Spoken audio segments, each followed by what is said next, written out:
by combining historical, climate, food, and economic data so you can make informed decisions as we shift into a new era. Here's what was, this is what's coming. Our world is never going back to 2019, so what will the new era look like? And most importantly, what is immediate that will affect the pocketbook and the outlook into next year so we can all get ready? Thank you for joining. I'm your host, David DuByne. Right along here with Ransom Godwin tonight. Everybody's focused on the Trump debate. Hello. So why don't we take a look at what's happening with the agricultural world and why it seems everything. I'm finding this correlation that the more the information comes out about crop losses, zero harvest left, massive floods taking out grow zones of entire nations, i.e. China, that somehow all these food losses and price increases that are going to be baked into the cake, absolutely it's going to affect how people look at disposable income. Suddenly, the scatter wave comes in front of it. So I'm wondering how many times has this show been run through history that you can't tell us it's the only time that we've become to this type of awareness around the planet with people connecting more and more. It can't be just the first time it's happened. Does it have to be the technology currently we're using? Maybe not, because, we just don't know how it was in the past of the abilities of telepathy, but I'm sure it's come to the same exact apex of what we see right now. And the one thing that keeps the world churning is food. It doesn't matter if it's now or 2,000 years prior, if food is not available, well, you start to see people get super angry. The only reason I bring this up, because Ransom's hot on the trail of this too, how it's going to affect us. But then again, what are the solutions for such a thing? United Nations comes out and says the poorest of what we consider developed nations, third world nations, however you like to term that, developing nations, have zero harvest left. Now, for me, this is the biggest thing I wanted to explain through the hour here. I have never, ever, ever, ever heard them come out to say something this in your face, dire, gargantuan forecast. No harvest left for these countries, and Ukraine's almost gone to zero because of the war. 30 million tons from Ukraine also gone. Massive floods in China grow zones really ripping through their possible or forecast yields. Huge amounts of stored grain washing away in Brazil from the record floods after the harvest there. Everywhere you look, there's something that's tilted. So how does this scatter pattern come in front of us? And why is it being amplified right now? This is the whole thing I'm trying to also ask Ransom, and we're going to talk about tonight. Is the amplification button has been pushed on purpose by this United Nations article coming out saying that the poorest countries on our planet have zero harvest left. And then they try to forecast out to 2050, well, there'll be even less food every year. But I don't understand. Obviously, the ramp up buttons hit. And then the last thing, I know, Ransom, you're going to love this one. The 33 terabytes of data stolen from the Fed. Now, imagine if they did this. They pushed a bunch of documents they created themselves in there.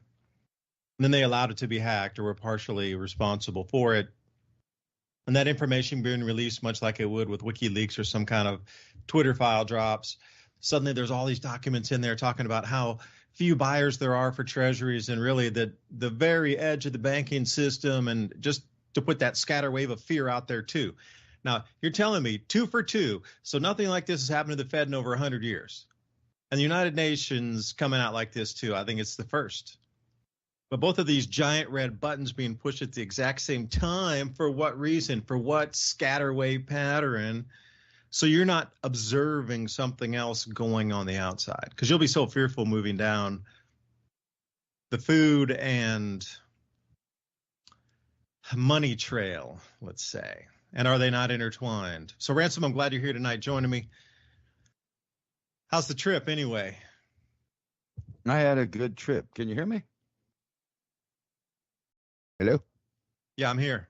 Oh, okay, cool. No, I had to get back and reset everything. I did too. Yeah, it was crazy. I got back and the internet was messed up. The weather had messed up things around, and then all the life support systems were dried up without constant maintenance, which is, kind of sad because that for certain people, you really don't get freedom if you're sitting there, trying to protect your homestead.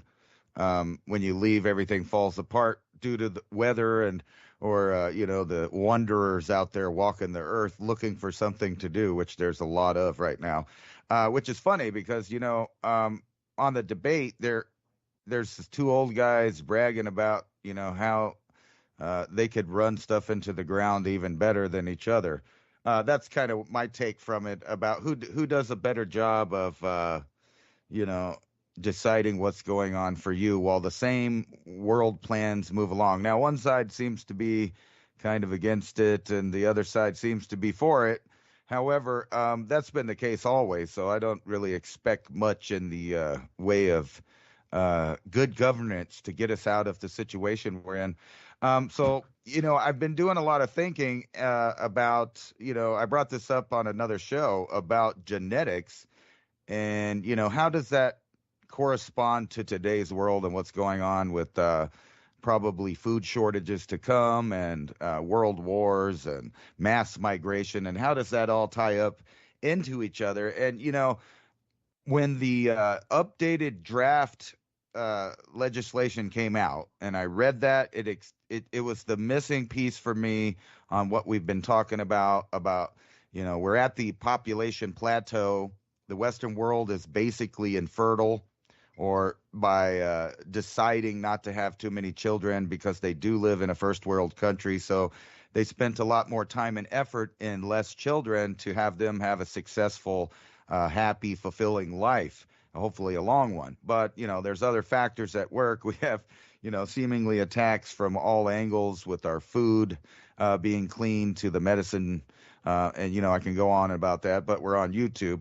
But it seems to be that this is the great culling. And, I don't say that to do fear porn. It's just events that have been coming out that seem to be factoids in determining what's actually happening. So to get where I was going, the new draft thing says that people 18 to 26 that are U.S. citizens would be subject to the draft, and that they would put them automatically in the selective service. And if people read a little bit further, the more interesting part is that it says every male within the United States of America between the ages of 18 and 26. Now, if you've been paying attention to the migration and who's migrating, all over the world, people from 18 to 26 years old have been going north out of the countries that they live in into what's classically known as the Western world. Not only would they be able to, strike fear into kind of the occupants of those countries, knowing that they're no longer fertile and that they haven't been having that many children, with the sheer fact that mathematically in 20 years they'll be outpopulated in their own countries. So that, it wouldn't seem like they would be so straightforward, and I don't think it is.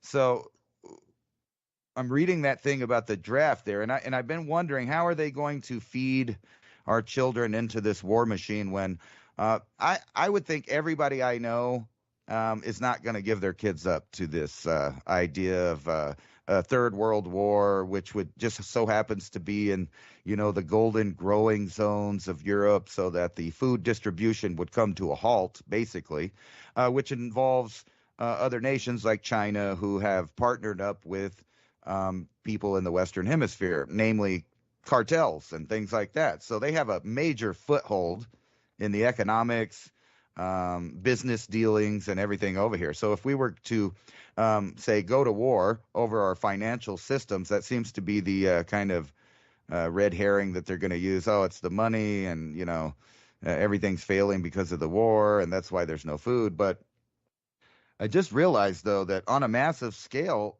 they are duplicating what they did in ancient times, and they found a scientific way to mask what they're doing.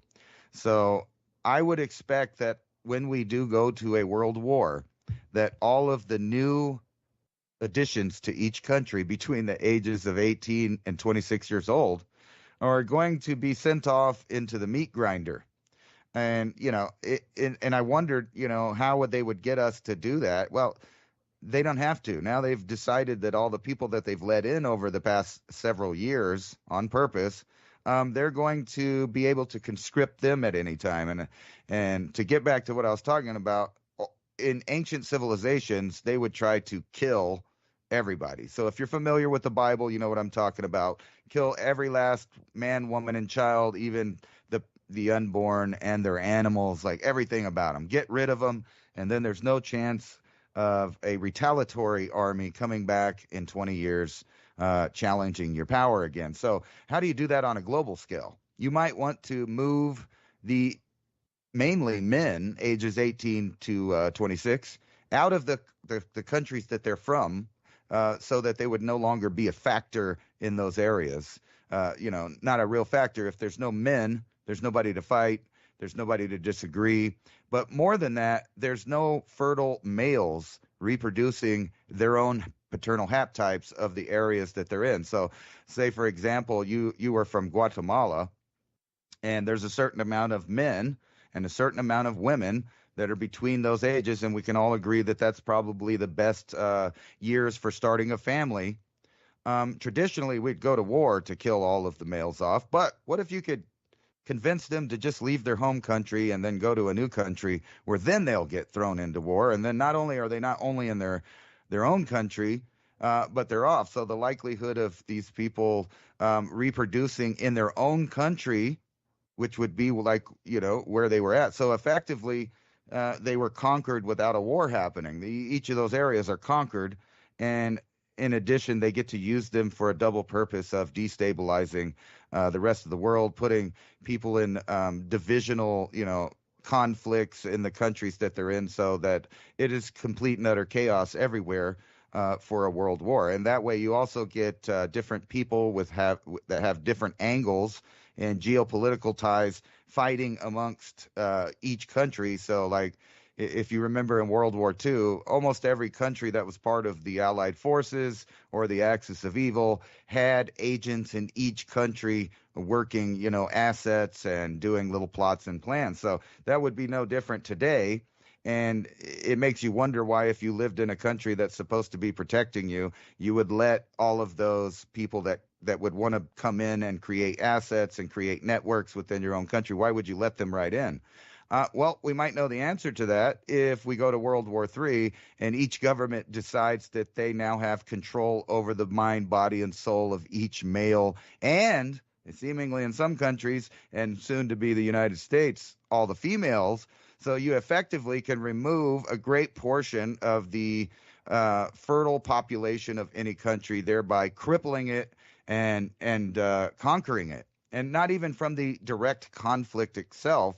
But it's so weird that they have taken ethnic cleansing to the next level and put a technological spin on it, where they're taking the male and the females out of multiple different, types of people around the world and killing them all simultaneously.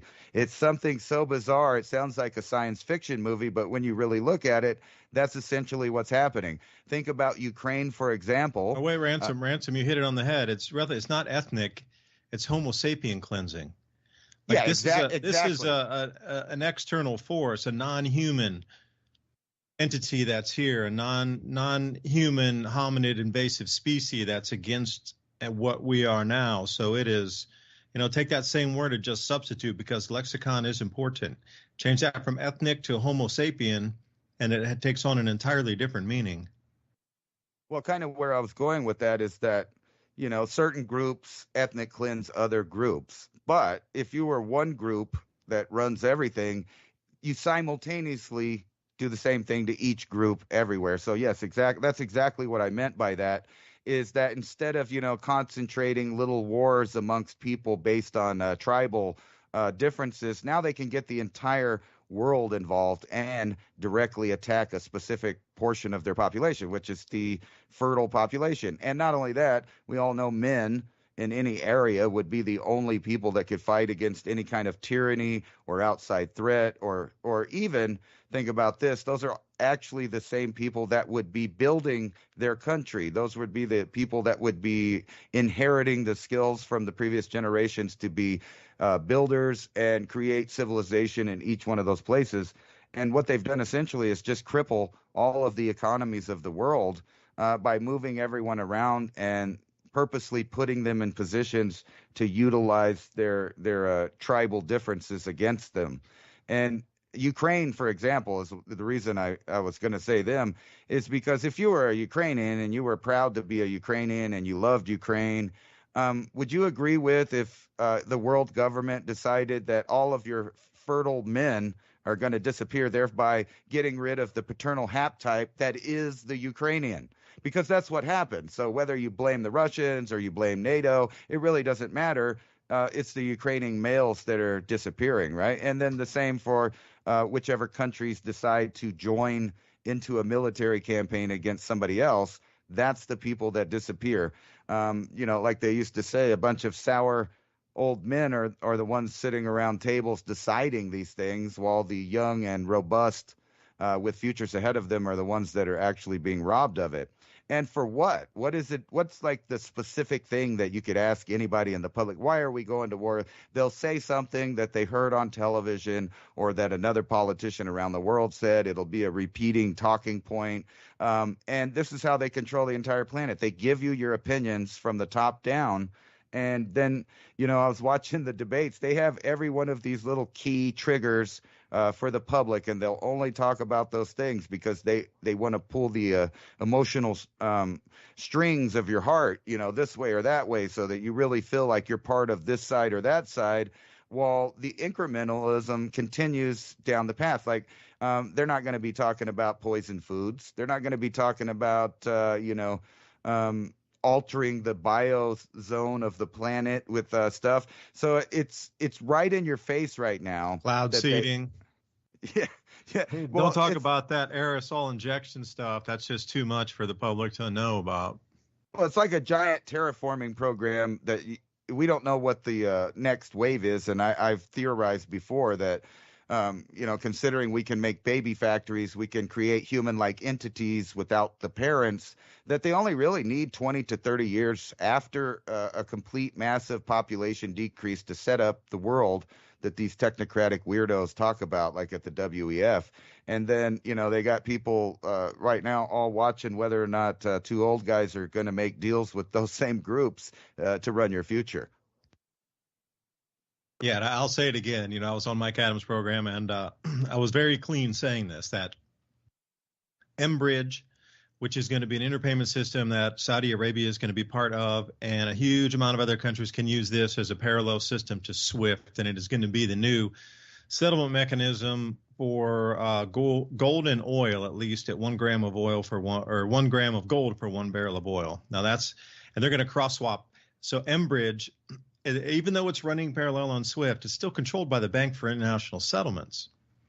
And everybody out there that thinks like, oh, the BRICS, they're our saviors, they're breaking away. They're also, everything BRICS aligned, what they're talking about, currency cross swaps and using commodities to trade for debt. And I'll pay off this huge loan by using this much manganese or this much, how many millions of tons of nickel that's in our earth. This is all facilitated by the Bank for International Settlements. Still, the same exact players are in the same exact position, switching systems. So you might call it the Great Reset, or you might call it the Great Taking, but the same puppet strings from very on high are the same puppet strings orchestrating not only the last 70, 80 years of destroying our planet in terms of pollution, electromagnetic radiation, but finance as well. And this whole thing about bringing us up to a certain standard of living through these archaic devices that we never needed. And I'd reference going back to Nikola Tesla and magnetic motors and this different type of anti-gravity. Well, electrogravitics was all being experimented with in the 1910s and 20s. You have to realize more than 100 years ago, they were already creating devices that could perpetually power your house in the size of like half of a washing machine. For the rest, never, you just pay for the unit and you have perpetual electricity in your home. Like these types of developments have been going on, but those purse strings at the top are now trying to give us solar panels and windmills, but we need to cut down millions of trees to put up the solar panels and the windmills. So the crust of our planet is beginning to be covered with actual physical technology just like you see in some of these sci-fi movies where they would take over a planet and it would be half solar panel or half something on it. We're in the midst of that. And here's another thing with the finance. Bank for International Settlements, you might call them BlackRock and Vanguard and these sorts. It is cheaper for them to buy an entire neighborhood of 100 or 200 homes and tear down all the trees and, destroy all the houses, remove all the houses off of it, than it is to buy those pieces individually or go out somewhere to start a new from scratch project. It's all completely wired onto the grid right there. They buy the neighborhood, they strip everything down, and then they put up data storage centers. It's much cheaper to do this. And then we see more tech on the surface of our planet. And you could talk about cities as we've been growing since New York and that sort of thing, but I'm talking about just strictly green energy tech. The amount of inundation it has had on us, on our mountain ranges, in the seas, these windmills tearing down millions and millions of trees. This is non-human order on high to remove the natural environment. Because you can't tell me cutting down 1 million plus trees to put wind farms in is a good trade-off. Or cutting out 500,000 acres because it's going to be comprised of the world's largest solar farm, or even 5,000 acres. And when you go over and you look at it, it's just rolling hills of mirrors and mirrors, not even a single plant in there. So you look at this on high, like who's controlling this, like you said, terraforming project. It's kind of obvious now that the atmosphere is being a little tweaked for something else that breathes an atmosphere very similar, but a little higher concentration of this, a little lower concentration of that, and it's more of a perfect optimum concentration of atmosphere because humans like a little bit higher oxygen. Everything does, actually. So we got the air, the sky, and the water. All from on high for the Bank for International Settlements, giving all these loans out through the World Bank and International Monetary Fund to get into these nations to bring the same type of chaos you're talking about that create the conditions for these people to leave out of there. To leave to go to these greener pastures called Europe, these greener pastures called Canada, the United States, where they can get in from those areas. And probably, I'm going to, say, places like Niger and Chad and many of the Sahel nations, Mauritania, get down to the Congo. What about West Africa, Ghana, Togo, Benin also? And then you start to look over to Sudan, southern Sudan, Nigeria also. The new growth zones could be set up there. Now think about all those nations I just mentioned. An enormous amount of those men have gone up to Europe. But with this shifting environment on our planet, the West African monsoon starting to become much more fierce and much more intense, dropping a huge amount more natural rainfall from above, from the clouds. So these areas across the Sahel are getting wetter now. That's why Lake Chad has grown in size over the last 2 years. If you look at the satellite imagery before, it was one of those it's going to dry out to zero and they're going to have to leave. There'll be no water anywhere for anybody. But the inverse happened, where now it's starting to fill. Well, you would expect that because it's at the bottom of one of the African mega lakes. Some 7,000 years ago, Africa was very, very wet, full of full forests. I mean, full forests, And over time, it dried out and those forests disappeared and grasslands disappeared. And those lakes that were bigger than the Great Lakes of America dried out also at the same time. So that little remnant of what Lake Chad is, that is the very bottom remnant of a Great Lake. So imagine if it, like Lake Erie, dried all the way out, way down to this little tiny basin at the bottom and people were living there. That's the same equivalent.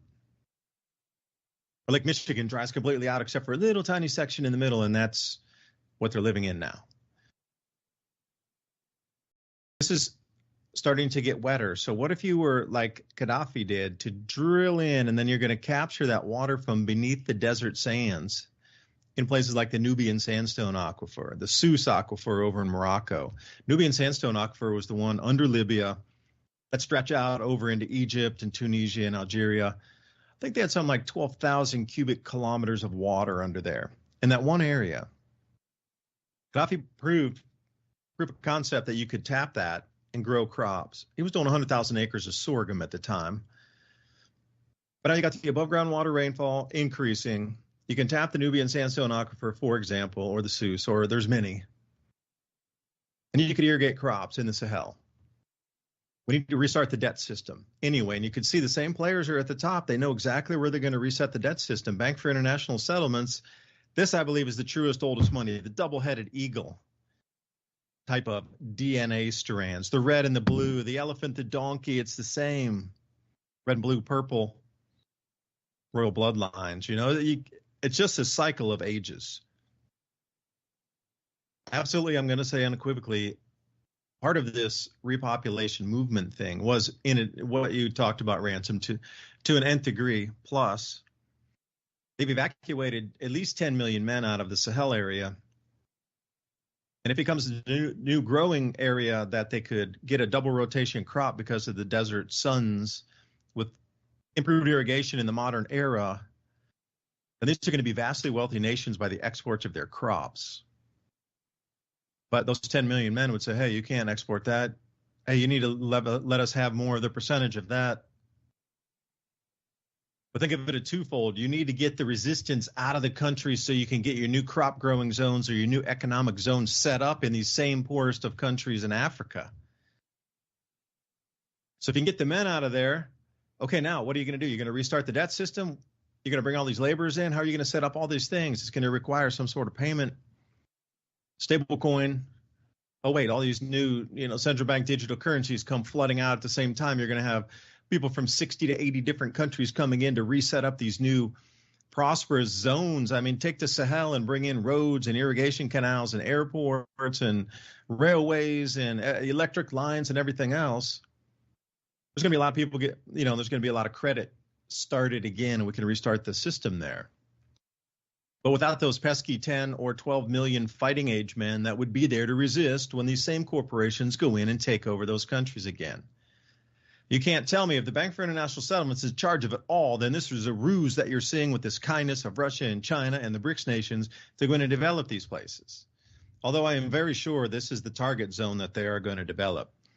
But you can see that's why tonight's program, is it really what we see as the world, or is this just one gigantic stage play with all countries involved to bend everybody's mind of the entire planet that this was just done in this form and fashion, and it was just an organic circumstance?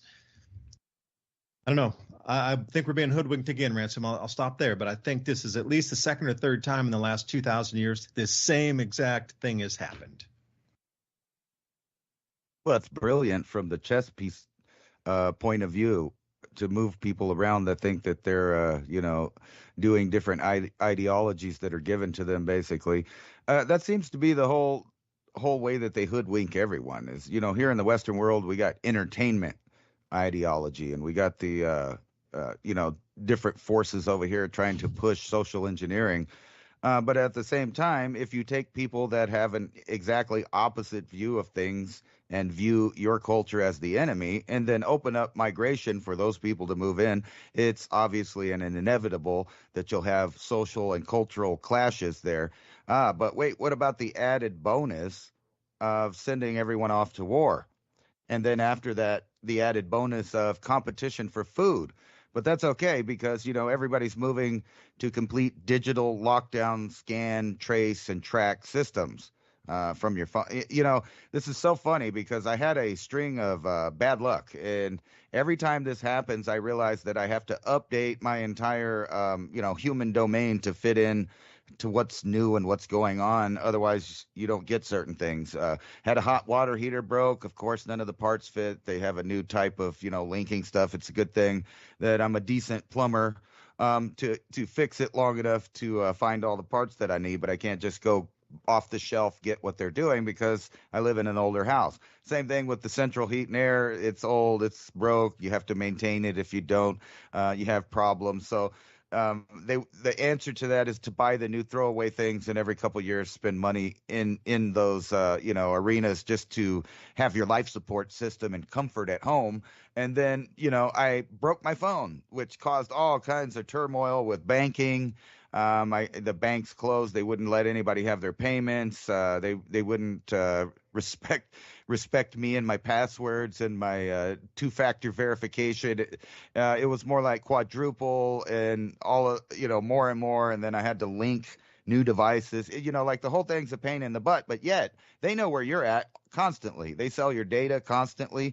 They can predict whether or not you're going to get up and go to the store and buy a pack of cigarettes, or when in the month exactly do you buy your groceries and run out of food. So they have all these algorithms figuring that out, and all of these firms copying and selling your data without your permission or knowledge, for the most part. And people think this only happens through the internet or through their phones. No, the phones are interconnecting with the stores that you go to. You can't stop at any national park or state park without the phone pinging you and getting all your information, so they know exactly who went where when. And then on top of that, you have the web of interconnected devices in your environment that are constantly pinging off of your technology. So they know exactly where you are, what you're doing, and all of that stuff. However, you still have to prove who you are constantly in quadruple and things like that. And all of the banks and all of the countries are moving over to a more severe, intrusive biometric system. And that is because you don't really have a choice, and they will force you to take digital money soon. And that way, there will never be the idea of why money is worth something, versus some other countries' money. What's their GDP? Do they have a lot of products? Do they, they have good economic setup in their country that allows them to get ahead? That'll never be the case again, because all money will be equal in the digital system. So first you have to have some kind of monetary battle, which will, be concurrent with World War III, if you want to call it that, or a long stretch of a new Cold War. It really doesn't matter. The goal is to reduce the amount of population and then get a whole new demographic and generation on a brand new debt system. But this time will be different because, there's always been loopholes and ways to make money and ways to get ahead if you're smart. That'll end. There will be no more middle class.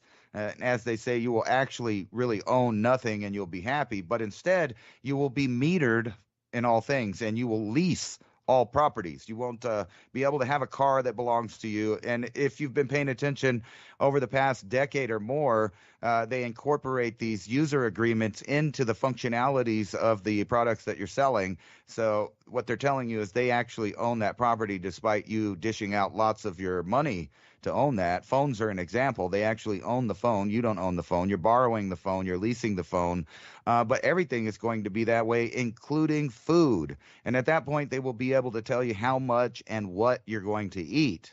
And that's what we're trying to get away from, that transhuman system. And the only way to do that is just, we've talked about this many times, is just start opting out of all the choices that they're giving us and realizing that there are more choices, not the two binary choices that you always get, either comply or get hurt, or, it's this wing of the government versus that wing of the government on the same poop bird. Yeah, because that's what it is. It's a government, I don't want to say the other version of that, but it's the government poop bird, right? Vote for your side. Do you want the left wing or the right wing, where they circle around and bring you totalitarianism right where the two wings meet?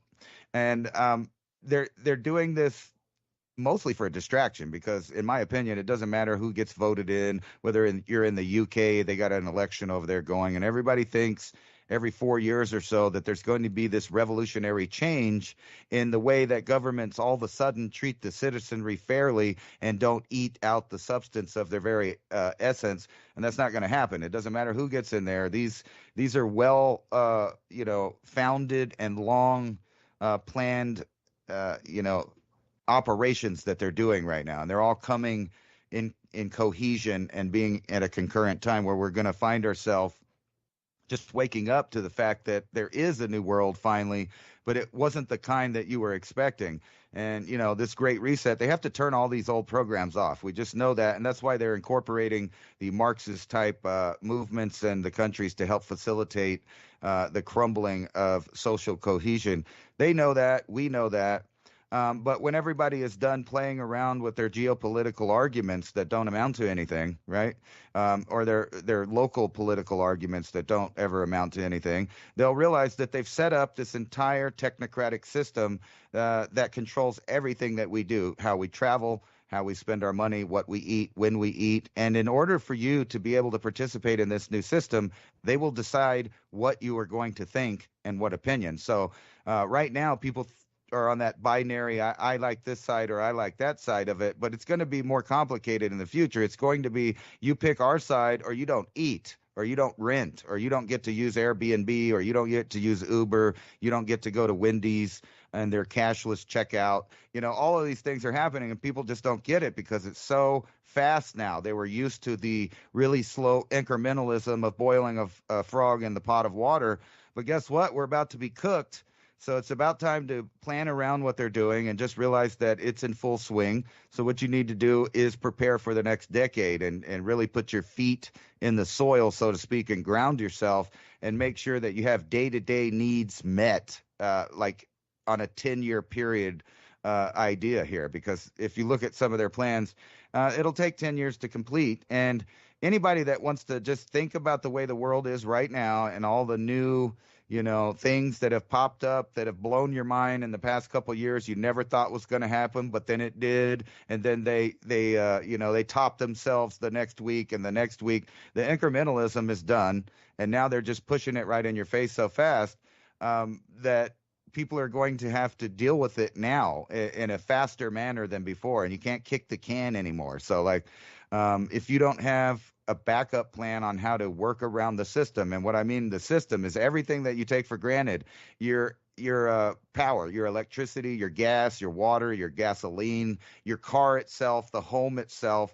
That's the way it's being set up, is metered everything. And if they get their way with these weird climate propagandas and convince enough people that we're killing the planet by just being on it, then you're going to really have a head twister. See, I was driving through the heart of Texas in West Texas, where if you don't know the terrain, it's kind of the old Texas, plains, all kinds of history there. But nowadays, it's three different things are there. There's agriculture, there's big oil, and now there's massive swaths of land pushing these green energy agendas. And let me tell you, they have destroyed the land with both. It's not just one or the other. However, one of them powers societies and allows it to work. The other one is toxic and it's breaking down and it's going to destroy those environments forever. But the funny thing that I realized is we went through all of the fracking and oil pumping country of eastern New Mexico and West Texas, and all of the wells were shut off. They weren't working. But all of the solar panels were out, and all of the wind turbines were moving in the wind. But the oil production was just at a halt for some reason.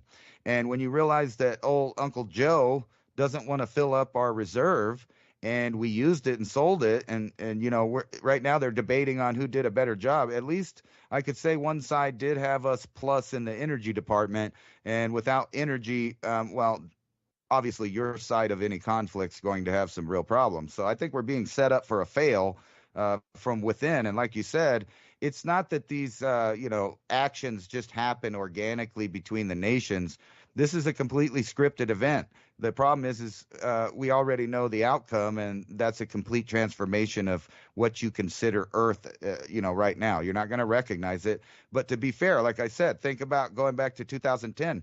And we are way off the rails on incrementalism, went off the rails. And this is right now a completely different world. Not only technology, but just the way that people accept reality is different.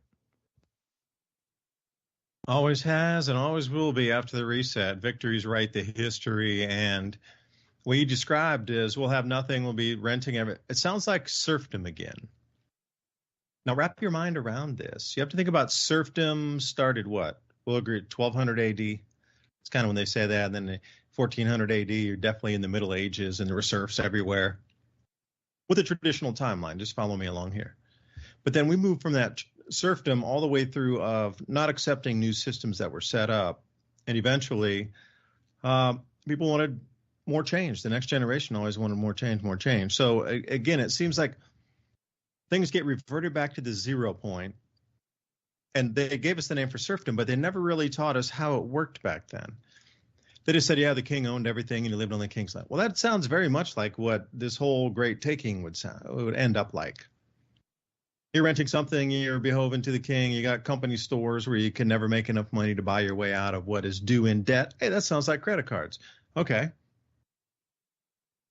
The description of serfdom at the time, with the supposed technology of the time, it just seems as if it's another cycle, that it's run its course.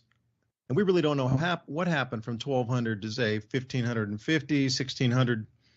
Traditionally, when so much change was going on at that period, too, and we come into this Maunder minimum in the 1640s when the global temperature dropped 2.5 degrees Celsius, and it was very, very difficult to grow crops in many places.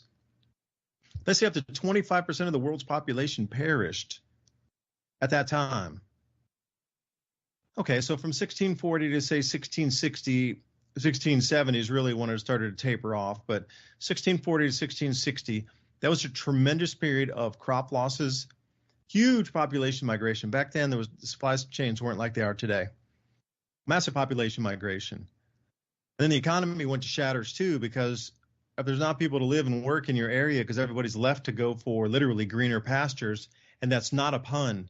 It was they were starving and they couldn't grow food, so they picked up in their wagons and whoever they got out of there, and they went to different places, abandoning where they were because they couldn't exist there.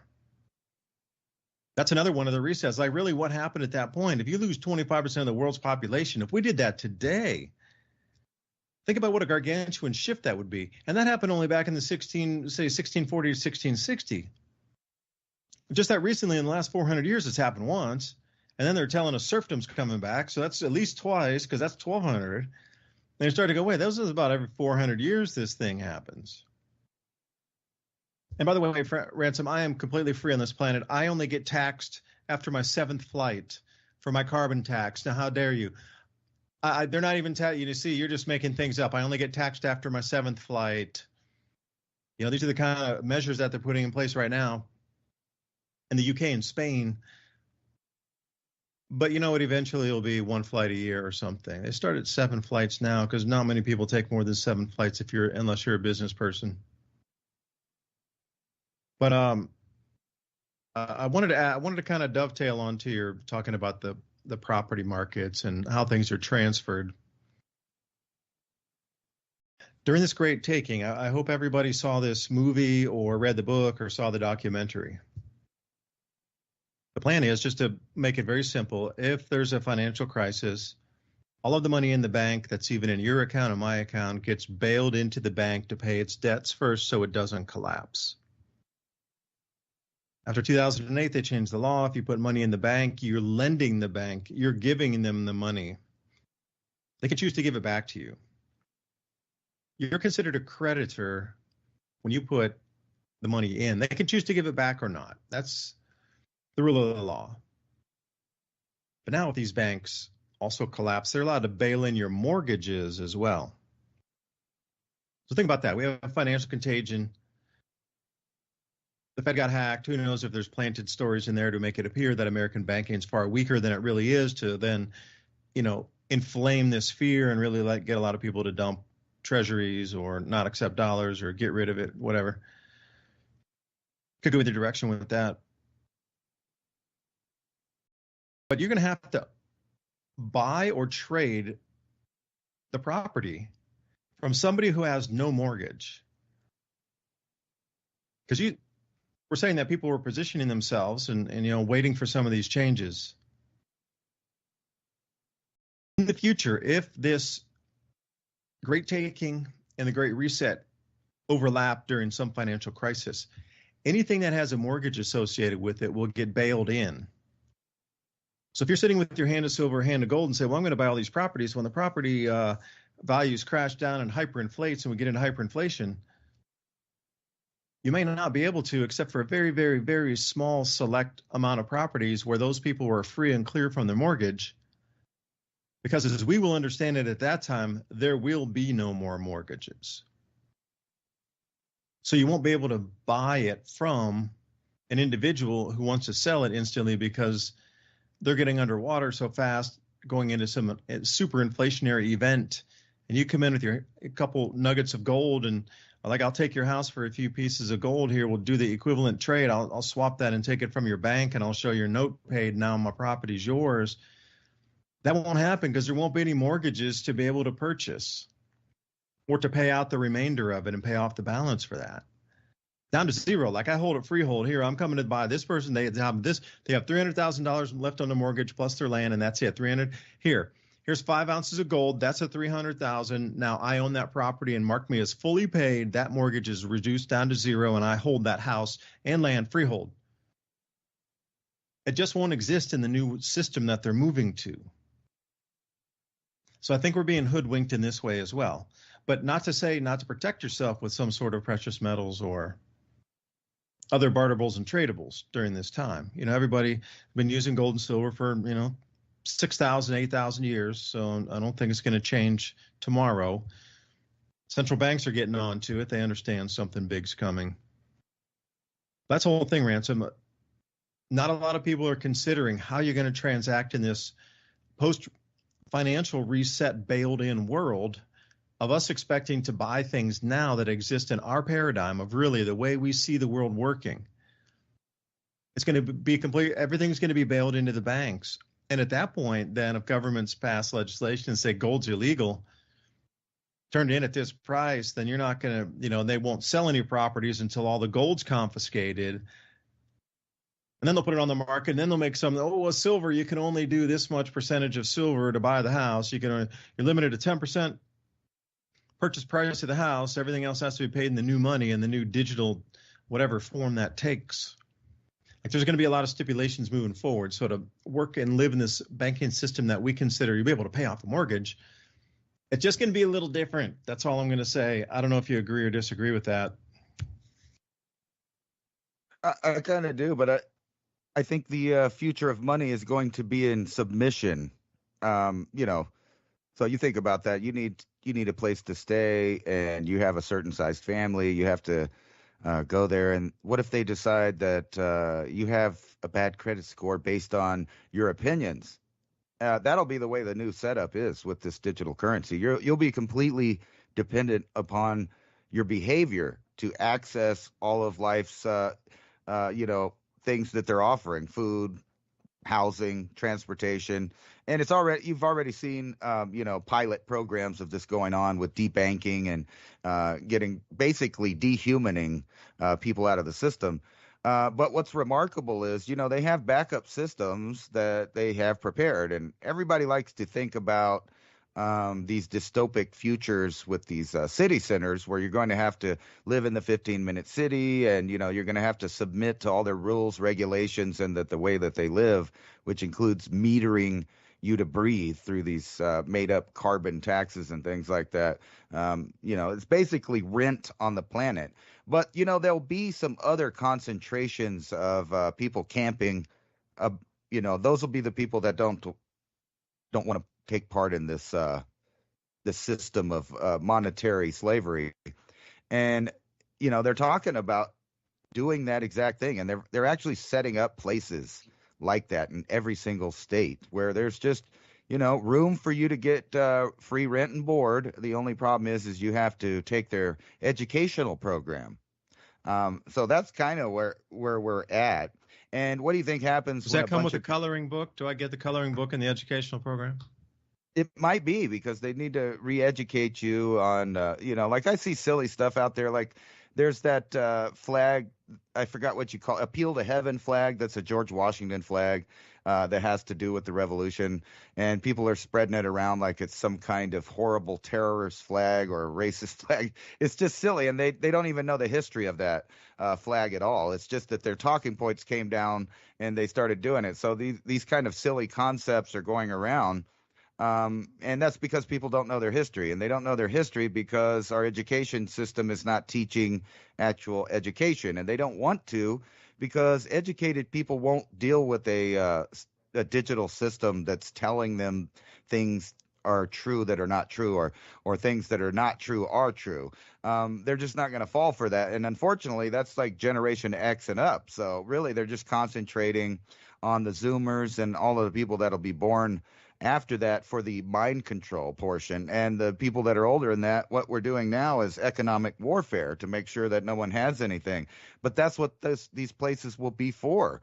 To send you so that you can learn how to deal with the new system and admit that you're a problem to the planet and all these things. And these are ideas that they're really talking about.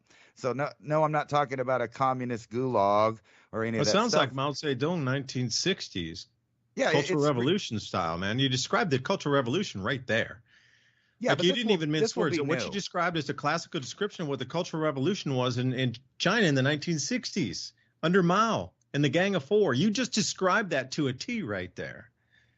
Well, that's what it is, right? But it's not going to have. They're not going to be waving communist flags there. It'll just be some committee that decided that your remarks on social media were bad and dangerous, and the idea of private property might be dangerous if they're trying to get rid of private property and things like that. And how unfair is that certain demographics don't own property, right? So you can't have anyone own property if you want to make everyone equal and participate in the new digital system, which will be reward based depending on your compliance. I mean, that's the way they're all setting up. Right? Like right now, if you have a service and they charge it, and then you say, hey, I want to cancel that payment, I didn't want that, that service will punish you for a long time where you won't be able to connect to that. I've experienced that before. Even though they took it early than they were supposed to take it, they don't care if you deny a payment. And imagine being punished for that in the future. You decided that you don't want one of these services. It is a lot like the Black Mirror episode where people had to pay to not watch the commercials. And if you noticed, all the streaming sites and even YouTube have turned over to this kind of a una streaming platform where you only get the same choices. And a lot of the research is saying that most of these mega corporations will now own probably 75% of the internet. And then when you know that 40% of the internet isn't even there anymore compared to like 2010, the information is disappearing, and they're purchasing it all. So at all angles you look, they have the market cornered on control. The only holdouts will be those pesky ranchers, farmers, people that feel like that they have hundreds of years in the same area, and they have ties to the culture and the land, and they might own it. And guess what? Those people happen to live in every country of the world. But if you can talk the young people on leaving, it'll be a lot easier to take control of those lands when they're off fighting someone else's war. And that's kind of why I bring that up, because it's so sophisticated now, and they get people to volunteer in it. But basically what they're doing is like if you lived in an old feudalistic system, and you didn't like the king over there, and you didn't like his kids, and you didn't like their ideas, and they were starting to have grandkids and stuff, you would send an army to go kill them all. But now they have it set up where, you'll volunteer and you'll leave. So your paternal haptypes, the people that you are. So like if maybe you really believe in the country you're from and the people you are, and you have a history, that won't matter anymore, because none of those paternal or maternal haptypes that created that people will be there anymore. Instead, it'll be what they've decided. And they're even almost getting to the point where, by voluntary actions, like in Japan, for instance, there are programs to help people decide who they're going to date. So this is where we get into this alien thing. It might not be an alien thing per se, like you think a little green man or a little gray guy from another solar system, but alien in the fact that it's nothing like humans have faced before. It's a complete top-down algorithm system to run, track, trace everything from your whereabouts to your decisions. And people are just far behind this curve. They don't realize these technologies are taking hold. Like take the debate tonight, for example. This will be the first debate that's like a full 2.5 to 3 minutes in delay. They usually only would do it about 7 seconds. But tonight they wanted to make sure if anything happened, they could cut, paste, and edit and change your view on what happened in real time. Now that's old school. The scary part is there's technology that can edit things in real time and just change the meaning, change what it says. And if you realize that so many of these technologies are being used by companies, then you'll realize you can no longer trust what you see, hear, or read unless you go verify it with some kind of older copy of information that you might still own, like a book or something. He described the same exact thing in the 1950s when they were thinking the world was getting reset as well, because they were getting pulled out of the farms and thrust into cities, and this new electricity and roadway system was going in, and the world was changing. Think about how much changed right after World War II, and those people got dragged through that could see it after World War II, all the new technologies, at least as technological as we were then, shifted their worlds as well from the agrarian society into great cities. And they saw it coming, and they were talking, our world's changing. We got to, the holdouts are going to be the farmers and thing. And it seems like even within one turning of the lifetime after World War II, something like this has happened to bend the entire society where. This is the story of the worst road trip ever. In April of 1846, a man named James Fraser Reed, an Illinois businessman, eager to build a greater fortune in the rich land of California, leads 9 covered wagons out of Springfield, Illinois, on the 2,500-mile journey to California, in what would become one of the greatest tragedies in the history of westward migration. Reed found others seeking to find fortune, adventure, and new beginnings on this perilous trek across the West. Among them was the Donner family. Others like the Graves, Breens, Murphys, Eddies, McCutcheons, Kesebergs, and the Wolfingers would come too. The successful Reed was determined his family would not suffer on the long journey, as his wagon was an extravagant 2-story with a built-in iron stove, spring-cushioned seats, and bunks for sleeping, and 2 hired servants to help with the workload. Reed's 12-year-old Virginia dubbed it the Pioneer Palace Car. Also in the group were the families of George and Jacob Donner. George Donner was a successful 62-year-old farmer who had migrated 5 times before settling in Springfield, Illinois, along with his brother Jacob. Obviously adventurous, the brothers decided to make one last trip to California. At the bottom of Jacob Donner's saddlebag was a copy of Lansford Hastings's Emigrant's Guide, with its tantalizing talk of a faster route to the Garden of the Earth. It's tough, but the going's good. Tamsin Donner writes in her journal, I could never have believed we could have traveled so far with so little difficulty. Indeed, if we do not experience anything worse, I shall say the trouble is all in getting started, but as leader of the wagon train, Tamsin's husband George Donner is aware there's one final obstacle to their journey, the Sierra Nevada, with peaks up to 14,000 feet. It's known if you fail to clear the mountain passes before the first snow falls, the repercussions and results can be both horrifying and deadly. As the Donner Party approaches Utah, George Donner makes a pivotal flaw in his decision to splinter off from the main party. Hastings Cutoff says it's a fine level road with plenty of water and grass, saving 400 miles. As it turns out, Donner's information is wrong. In fact, the so-called shortcut adds at least 100 miles to the journey. High in the Sierra Nevada, the Donner Party enters the Truckee Pass. They're only 30 miles from the California plains, but supplies are dangerously low, and traveling through the mountains is taking its toll, ending in a broken axle.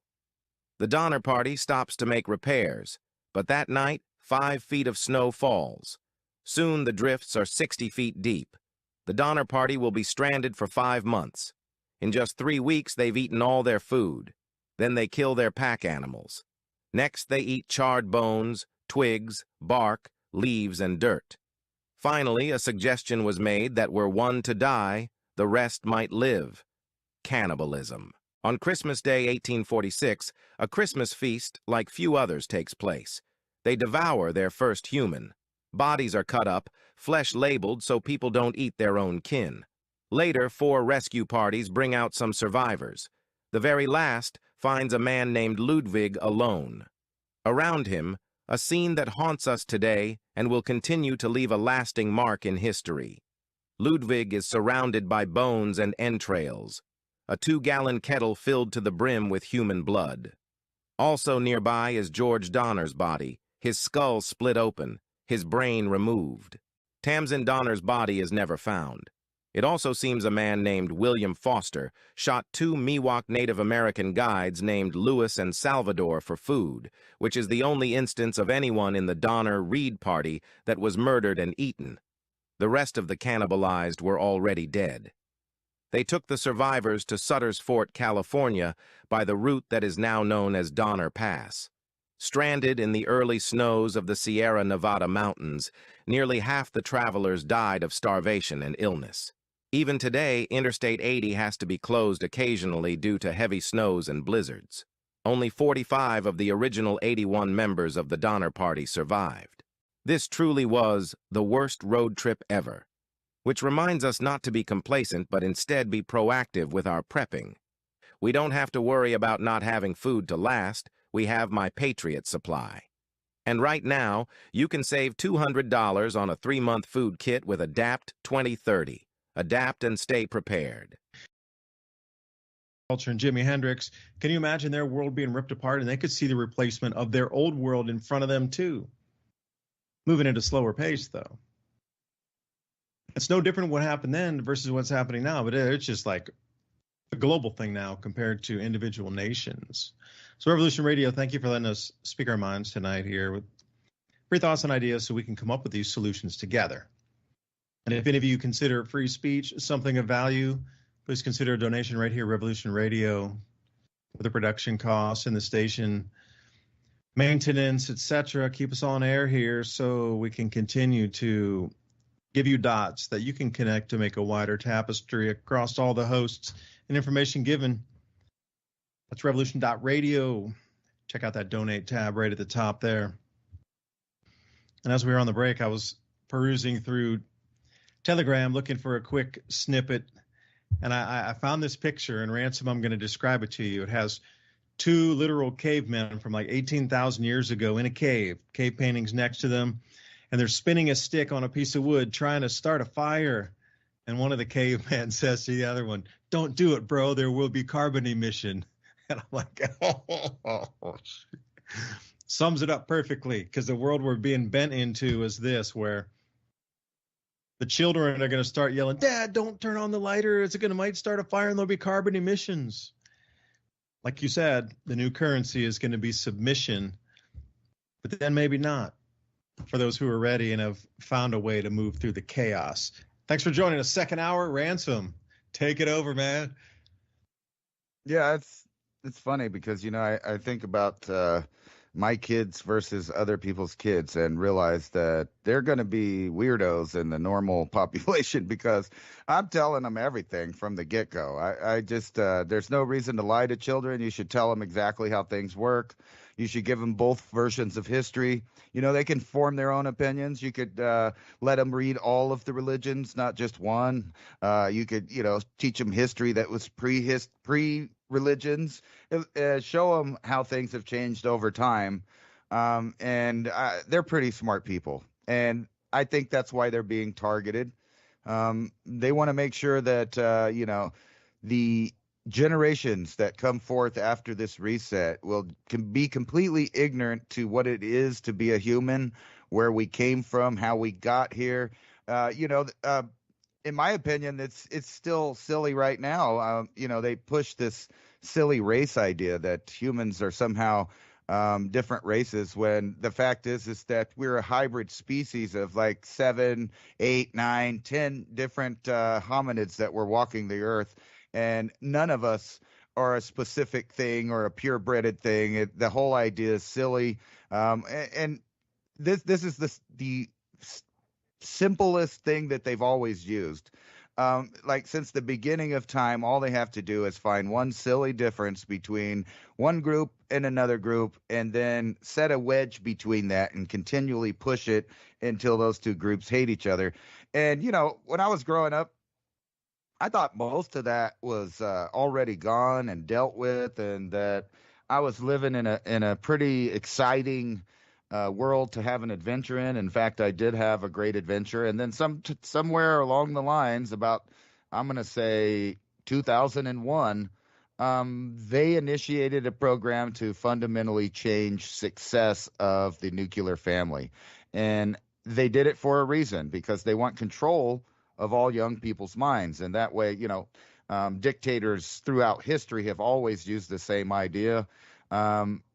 First you control the woman, then you get the children, and wherever the women and the children go, the men will follow. But even better than that, how about you just destroy the entire concept of a cohesive family, which then in turn destroys the concept of a cohesive community, and on and on until you get nation states and peoples of different kinds. And I was going to show this article because I think it's relevant to today to kind of throw a positive spin on things. As far as rooting for the humankind that's been in different forms on the planet. And the title of this article is Neanderthal Community Cared for a Child with Down Syndrome, Fossils Suggest. And they go through, the different anthropological things and how the bones show that the kid was probably and most definitely Down syndrome and couldn't see more than that and couldn't hear. So he was probably blind, deaf, and also had Down syndrome. But the entire community at the time, and remember, these are when we were kids, they were trying to tell us these were our direct ancestors and they were these dumb brutes that lived in caves, when it turns out they were much more sophisticated than that, and they were living alongside modern human beings for hundreds of thousands of years, not just tens of thousands of years, but hundreds of thousands of years, and interbreeding with them. And they had their own sophisticated ways, but they were different, obviously, than the way that the main human population thought of things. But they did take care of their family. And it shows that even they knew the importance of a family unit. Now, they kind of did it a little different, where they sent the women out to explore and join other tribes versus humans that kind of had women at the center of the village or the tribe. But still, it shows you that even back then, taking care of a group was essential for everyone's survival, and they didn't even leave out people. And when you look today, you would think, well, we're like that. We take care of the old. We take care of the sick. And, we have a lot of social programs that do that. But look at those same social programs in a modern, setting, and they're offering euthanasia, which is something that, if I missed it or maybe I didn't understand, was a bad thing in the last World War, because they were using these same ideas to euthanize people or just outright murder them. And now we have, these countries around the world, and it's also in the Western world that these are being offered, because, I don't think that some of the other cultures around the world would think, hey, you know what? That's so nice that the government will help me pay for me turning myself off. So they offer it for a bunch of different reasons now around the world, because you're unhappy, because maybe you think you're mentally ill, maybe because you think you're too old or you have a disease. Now, I get why some terminal people in a situation might think that was a choice. But for the other options that they're given for people, like being addicted to drugs when it's their country that allowed the drugs to come in through their borders or whatever, so it's like, here's another way to get rid of paternal and maternal haptypes so that they don't have to compete. And, for a good example of what's going down, kind of on a global scale, is Ted Turner. I don't know how many kids he's got, so don't take this for fact, but it's like 10 or 12 kids, right? And he has, a bunch of grandkids, I think, already. But this is the same guy that's telling you that, that's bad for the planet to have more than one child. You don't want to have more than one child because that's bad for the planet. You're bad for the planet. But me and my people, we're going to have lots of kids. We're going to have a big, legacy, but not you. You can't have a legacy because you're a pesky citizen. You're a peasant. So people don't realize that. But yes, we are going over to a technological feudalist system where they're going to have you little segregated groups of people that think that they're on one side or another, and perpetually have them argue with each other about who gets better benefits in the situation at the time, while everyone, including and especially the individual, gets robbed of their natural inheritance that they got when they were born on this planet. That would be, the right to try to have a happy life, to bond with the planet and use the planet as a symbiotic creature. I'm not saying the Earth is exactly alive, but for all intents and purposes, it is. It brings us water, air, food, if we do it right.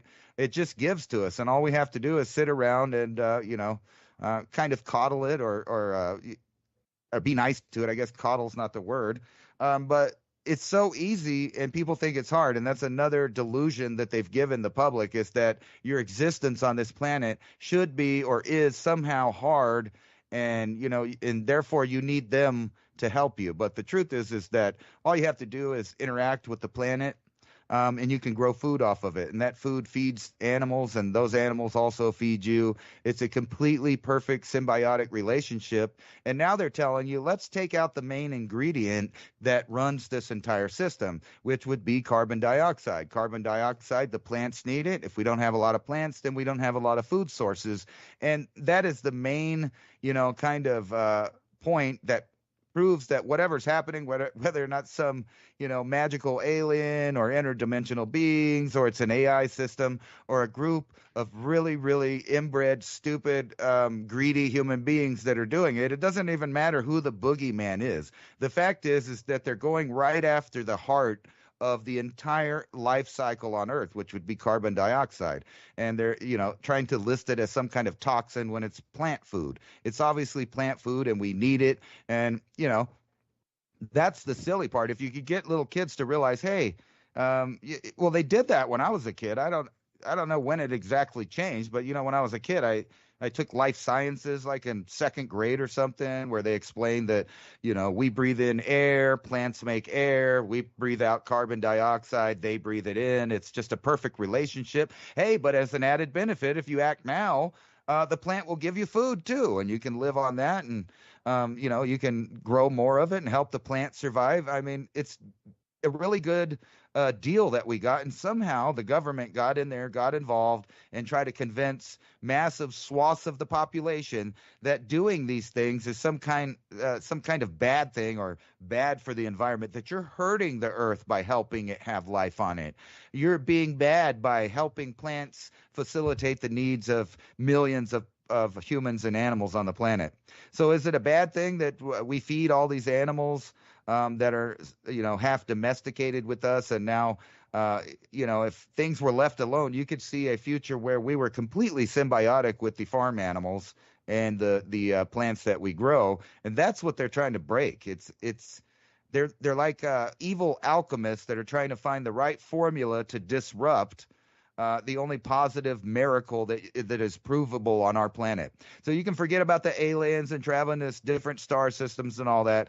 You have on this planet a perfect relationship if you would be allowed to use it. And that's the sun, the earth, and you, and all of the life that you're here able to cultivate and help out. I mean, because that's what it is, right? We do for the planet does for us. So how could cutting the main driver of the entire system of life be a good thing? And that's what we have to, tell kids. I mean, listen to these crazy mad scientists. They're trying to tell you that the thing that perpetuates life on the planet is somehow bad and that they need to reduce it. So if anybody with any brain cells in their head realizes this, you are the CO2 that they want to get rid of. You're a carbon-based life form that's interdependent on a carbon dioxide ecosystem there, and they want to get rid of that. The question is why?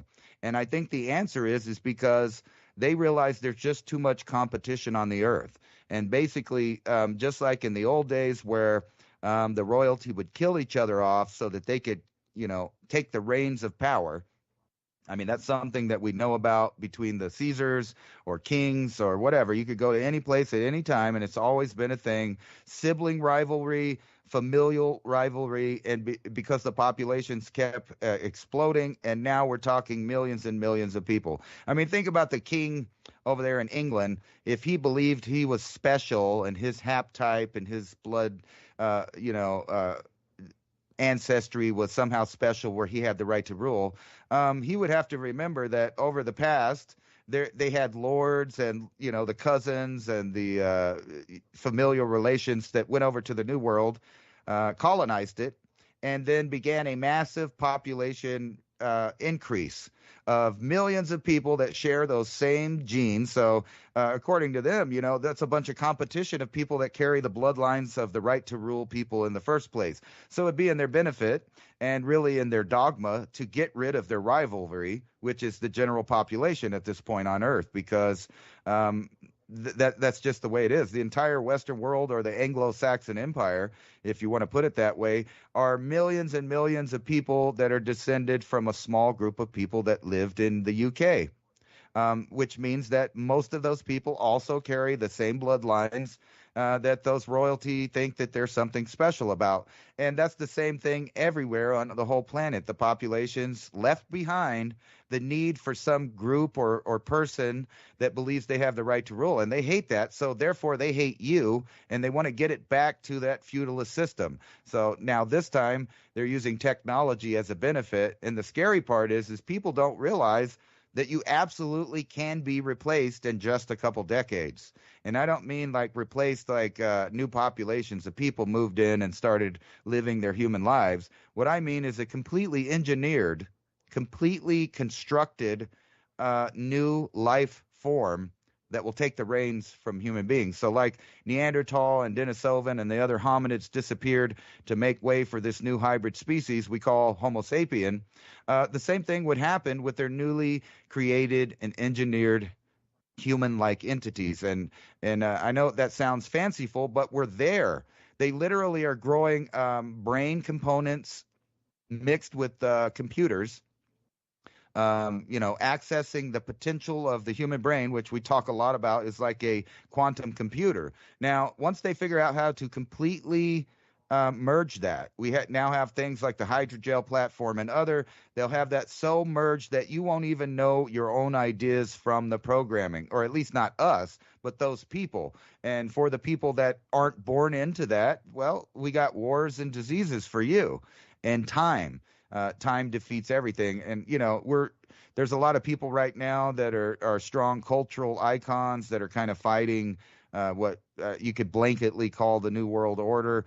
Those people are going to be 60 in 20 years, but the kids that they create will be 20 in only 20 years. So if an event happens, it might be easy to talk the population and say, hey, we're in some real trouble now. There's barely any food. There's barely any plant life. And our wars and campaigns have destroyed most of the fertile people on the planet. But don't worry, we can open up an eco-life or an eco-life type factory. And in 20 years, we'll have you with new kids. And, we can actually, because we're into the practice of messenger RNA and modified RNA, we can just completely from the beginning create a nice young man or young woman or a young non-binary person in either sex.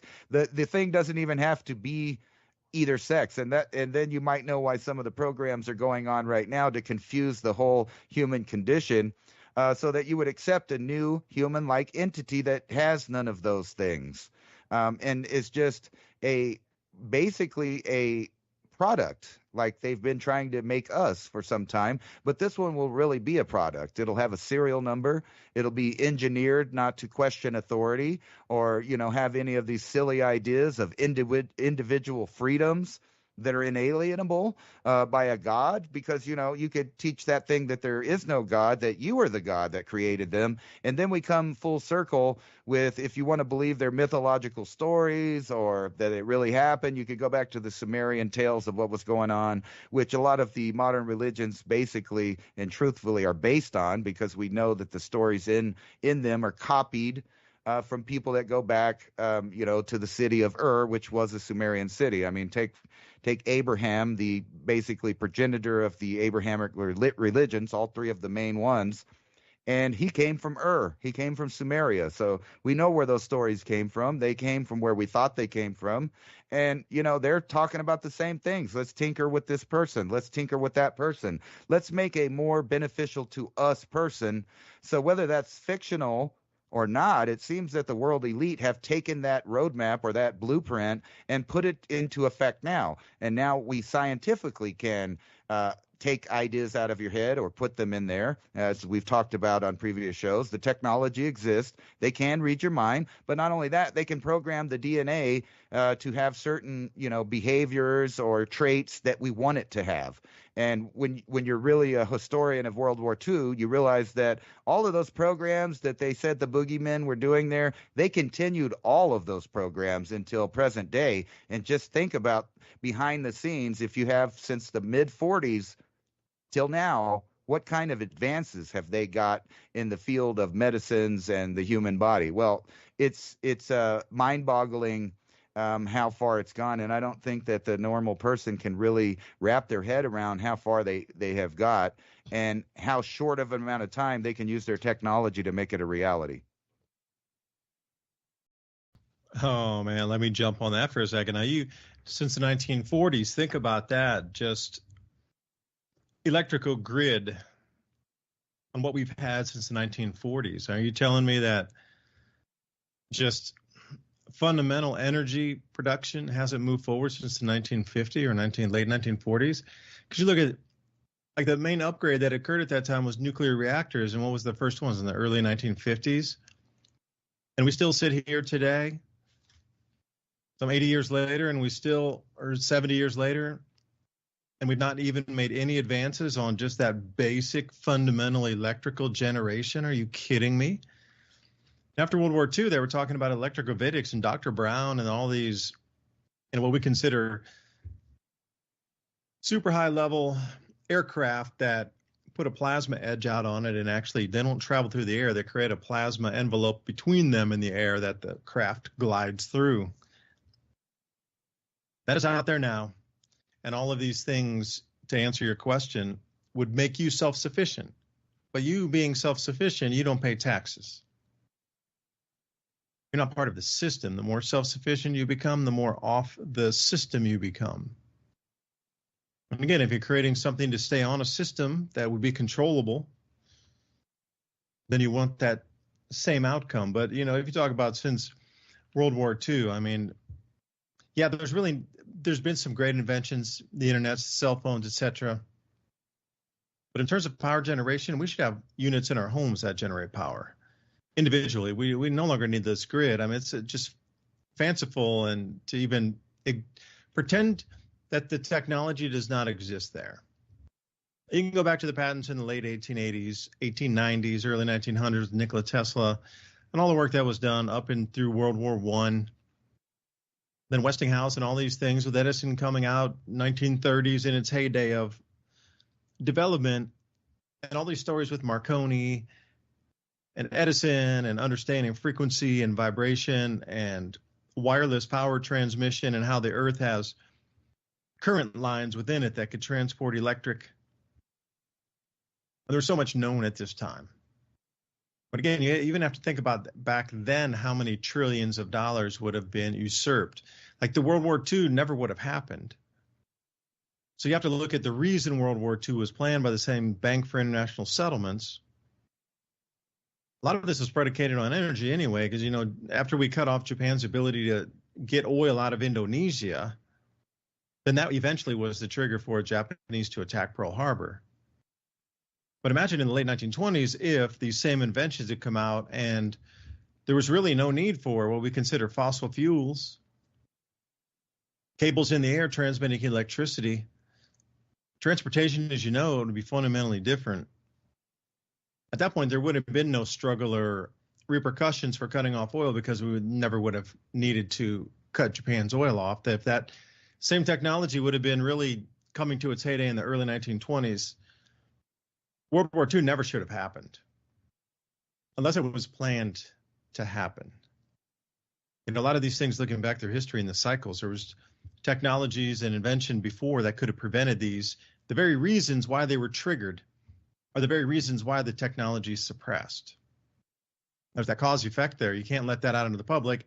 The traditional story is it'll bankrupt, it'll change society, there'll be trillions of dollars, all these companies will go bankrupt, and all those people working for all this thing, it's terrible, society can't do it. But what if the reality is, well, we need to cut this tech, so they do have to rely on oil, knowing that that would be the fundamental base setup for the new currency further on after this war. All these things seem to have been mapped and planned out early in the 1800s, and we are in the last cascading step here. And the reason I wanted to say about self-sufficient is because I agree with you, Ransom, we're not taught a lot of things in school except to obey. And the new currency will be compliance. Well, that's what your currency is, of being able to graduate to get a job to have possible value, quote unquote, in this society is your compliance going through the school system so you don't fail out, so you get the diploma, so you have a chance to work, so you have a chance to get a job and go, I work at Google. It's the same thing if you wouldn't have submitted and complied in your classrooms and been like, you know what, I want to study electrogravitics. You guys in your thermo, combustion engines, I'm done with that. I'm not going that way, professor. I'm going a completely different direction. I don't believe in that. And there's all these other tech devices out. That's where the non-compliance and non-submission in our schooling system should come. Hey, there's different systems. Let's experiment with that. The reason I bring that up is because I got this book in my hand here, Think and Grow Rich, 1937, hardback. For those of you interested, I like these kind of books. There was a man, his name starts with a D, Darby, who was working with Edison. And he convinced Thomas Edison to take him under his wing by saying that I will not stop until this goal or this dream is met, because this dream of mine is to be the best salesperson and the largest salesperson, and to take your ideas, Mr. Edison, all the way across the United States. And obviously this person succeeded in taking different technologies at the time and getting them on what we consider today a distribution rights across certain places. So he was welcomed in, but here's what he was talking about. And this is the same thing that exists in our society now. And I'll read it from you. When defeat overtakes a man, the easiest and most logical thing to do is quit. That's exactly what the majority of men do. So think about this. The social engineering and media propaganda is targeted only for you, just to do this. They're using magic, soothsaying. They're like druids in the Hollywood magic right now. In today's modern age, doing the exact same thing, planting your mind with. You're going to be overtaken. But here's the next part here. Great success for hundreds of men came just one step beyond the point at which defeat had overtaken them. Meaning that they went that one extra step and then boom, they were successful. And if they would have stopped that one step early, they wouldn't have been successful. But it was that next step, that next paper, that next invention, that next speech, that next talk, the next idea that made them succeed. And that's the way my message for tonight is. They would like to, with the media spin machine and, like I say, social engineering and Hollywood magic, to get you to believe that their all powerfulness is unstoppable. But that is absolutely not true. And they want you to stop that one step prior to smashing their system to a million smithereens and it not coming back for thousands of years. This evil that exists. They got their wars planned to try to reduce the movement of agricultural products across the planet. And when that happens, there won't be enough food. They're in the war. There won't be enough fuel. So there won't be enough fuel, A, for the war, and B, for the farming. So keep in mind, when this whole thing kicks off, it's already pre-planned inside there. Because, so far, putting a few dots out there that can fill in some areas, and you can see the interconnectedness, of a lot of things we talked about tonight. Removing food and fuel out of an entire supply chain for the entire planet, even for a short period of time, will have devastating effects. That's what I'm saying. When you start to get self-sufficient, you're going to have to share these skills with others. And also, I would suggest pre-learning a few of them. Start to learn them now when it's not, mission critical. Think about what your favorite thing is, whether it's growing food or canning or preparing something, drying. I like dehydrating as well. Storing things in tinctures, wild foraging, wild remedies, and then putting that in alcohol and tincturing it up. I mean, preparing food, butchering something, growing something, building something. There's an enormous amount of things that need to be done on a homestead where people are growing food. And a homestead would be just like I live in a house, but I have acres in front of me that have fruit trees and chickens. And on the back behind the house, we got ducks and a small duck pond. And behind us, then there's other fruit trees. Up into the forest, it's nut trees. I will not be defeated and stop before that last breath, even if it's to my own very last breath as a human living out a lifetime on the planet. Because this, I believe we are on here right now. All of us have decided to be here. Tipping over the edge on that 100th monkey effect. Because in order of things that appear to be happening, if you're going to take a solution out of this, the biggest takeaway solution would be not only growing food. That's a pretty easy one to say. It takes a little time to hone your skills, get the seeds, learn how to do raised beds and that sort of very basic stuff. Irrigation, if you have it. I'm trying to set up drip lines right now with, different types of water timers and things on that.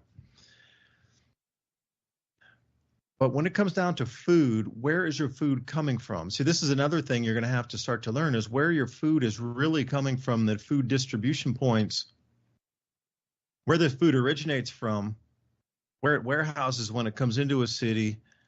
And like how, if those traditional outlets stop, like your supermarkets close, where else can you find food?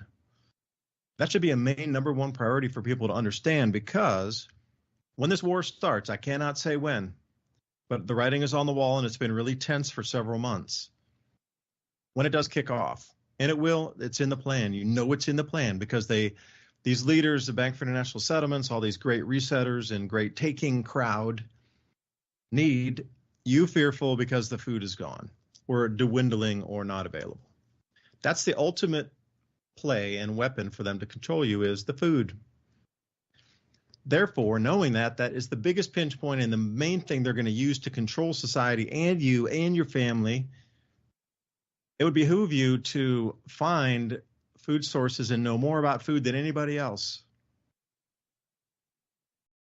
Clean foods, bulk foods, where can you go? If something happens and you're prepared for this, let's say an event happens overnight and somehow somebody calls you, I can't believe something just happened over there, and boom, and then you're like rattling on the phone and somebody calling you super scared and you're like, okay, I got it. The minute you hang up that phone, you already know, boom, I'm already out to these 3 or 4 stores I'm hitting the bank machine and everything else. I'm buying all through the whole day. Like that advanced jump, knowing where you can get your bulk goods, where you can get your bulk beans, rice, where can you get 50-pound bags of these types of things to carry you through? Where are you going to get, XYZ supplies from? Where's your extra fuel coming from for the generators in the beginning? Filling up every tank. Have you mapped out where your food comes from? And I would like you to walk you through it. Okay, your supermarkets are all closed. Like there's no more food from supermarkets. The entire ordering chain is shut down with all the computers as well. There's no way to scan anything. And On High has told every store manager, do not even open the doors. We cannot accept cash for any food. So if you think you're going to pay cash for the food, until something starts to really spoil in there and they have to open it up, and then they'll say, oh, it's a health hazard. We have to destroy everything in here. What happens? Take me to step 2. All your supermarkets are closed. 7-Elevens are closed. Your gasoline station pumps don't work. Credit cards are locked up, and you need to go get food somewhere. Where's your next choice? Obviously, you might know a few people who are gardening around you, but how long? Everybody else knows they're gardening around you, so it'll be a few weeks before there's nothing left in their gardens. Like, where are you going to go get your food? Do you know the people who grow to supply to your weekend market? Do you know your local farmers? Do you know the Amish around your area? Like, you really need to chase your food source down and, like daisy chain it out. Where's it go to? Where's it come from?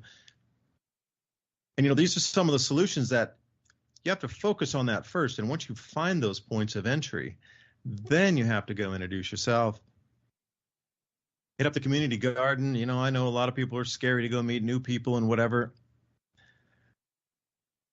But I'm telling you, just from my own opinion here, very strong opinion, this war is all around. It's the inverse. It's the tail wagging the dog on this one. The war is planned to disrupt the food and the fuel supply globally. And with already what's happened with Ukraine and already what's happening with the floods and the lost crops everywhere and diminished yields and all these third world nations, according to the United States, and poor nations having zero food supplies left. You can take out the food, then what? Then you have total control over the population. I mean, total control. And the self-sufficient ones, well, hopefully people come to help them and they'll join the communities. But Ransom, I was going somewhere with the shutdown of agriculture. You know, like the fertilizer won't be there, the crops won't be there. Like everything will shut down when the war comes. Supply chain. Just think about there'll be no fertilizer, no herbicides, because all the chemicals will be used for the war effort. Just where's the seed going to come from? You know, farm machinery parts. How long is it going to take to rebuild Ukraine and turn it back into a functional agricultural zone again? It's going to take 20 years to repair that place. Plus, how much unexploded ordnance is laying around in the farm fields? It's going to take within, not even in our lifetimes, Ukraine will be back to a full functioning breadbasket, exporting 30 million tons of grain. That's outside the realm of our lifetimes right now. If you're over 40 or 40-ish, barely within your lifetime would that be. If you're 60, Ukraine will not be back to 30 million tons of grain exports within your lifetime. These are the kind of changes here. And these operational loans, that's the last thing I want to say, Ransom. I got bogged down here reading my notes. Operational loans for farmers. If there is some sort of banking contagion, like the Great Reset or the Great Bail-ins, there will be no credit on this planet within 72 hours of an event. Thing is, operational loans for all these farms, everything revolves on credit. So if any financial contagion were to happen where Bill Holter says 72 hours, if you listen to some of his conversations, you know, after this trigger event, it'll be 72 hours and the global economy seize up, there'll be zero credit. I mean, no credit available. But everything on our global agriculture mechanisms runs on credit. So you can see the duality of all these things happening up. Now, if you were to lock up the financial system, you would take down the agricultural system anyway. They just wouldn't have any loans to get seeds and fuel and all that stuff I referenced. Then if you throw a war on top, then you could really disrupt everything, especially if it was a war in Europe. That's a major grain producer. Now that's peripherying over into Russia, Ukraine, and Europe itself. Damn, that's a huge amount of grain on the planet. Seriously, staggering amount of grain. Staggering. Those three areas going offline at the same time, and you lock up the credit on the planet. If you're talking about doing something with the population, Ransom, I'm saying that's where the target is going to be. That mishmash of those events would fulfill everything you just talked. That would be the absolute game plan to come to the conclusion which the number you wanted to reach there or was referenced, not you personally, but what you're talking about. So you have to ask yourself, how do you protect from that? Well, you need to get self-sufficient, know where your food's coming from, be number one, and then, you know, electrical needs after that or power needs two.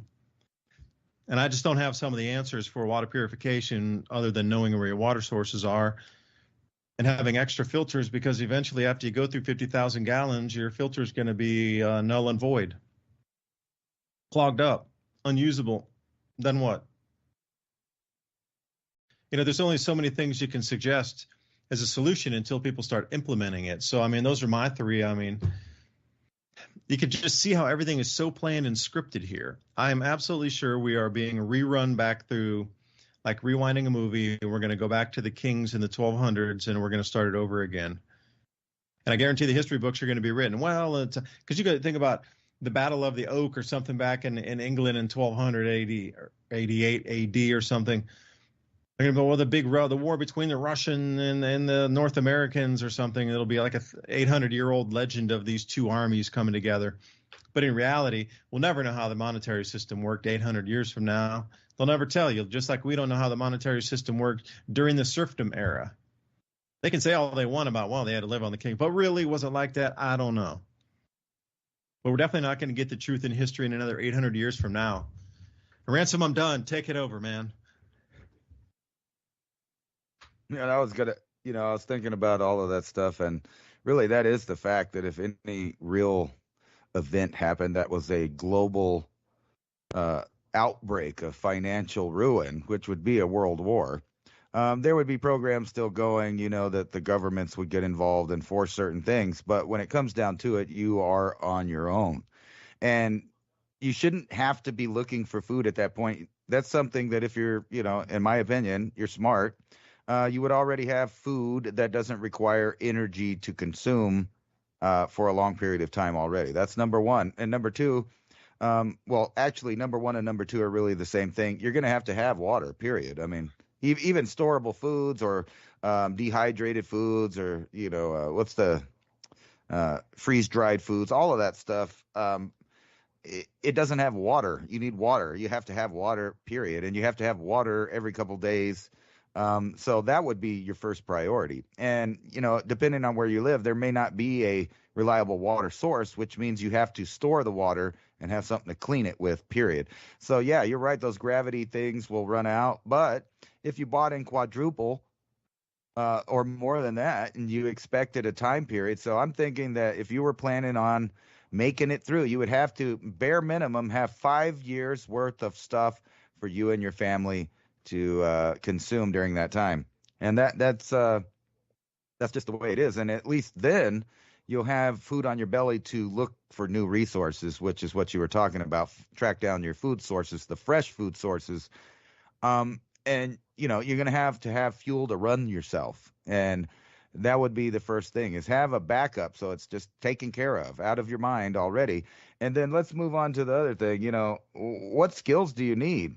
The truth is you have to know how everything runs. You have to know how your car runs. You have to know how to take it apart, put it back together.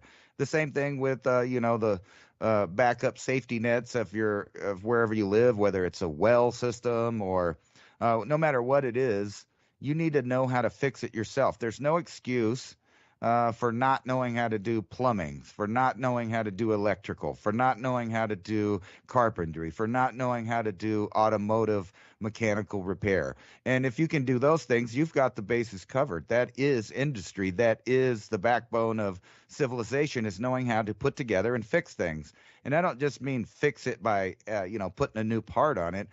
You have to be able to think in terms of how it works. You got to know how it works, so that you could fix it with scavenged things, because that's what we're talking about. We're talking about whether or not you're going to be a hunter-gatherer or a victim, because first your food's taken care of, you're going to have to start hunting and gathering resources, or there is just no legacy for you. And that's the thing, is they're trying to bankrupt morally, A, and then genetically, B, and then financially, C, the populations of the world. And I don't think anybody's going to be untouched by this next wave of world events. I just don't think that you're going to be hiding off in your country. Now, if you're a millionaire or, whatever, and you've already got your bunker and years of stuff, well, then good for you. But unless it's completely secret and you built most of that yourself, guess what? There's a whole bunch of engineers and laborers that know exactly where you're at, and they know exactly how they built it. And guess what? If they built it, they know how to take it apart and get into it. That's just the facts. You would have to have, for sure, a set of good tools, both woodworking and mechanical. And I think that after that, those people are going to be the most valuable people ever. True, farmers come first because they're growing the food, but somebody's got to maintain everything and fix everything, or there will be nothing.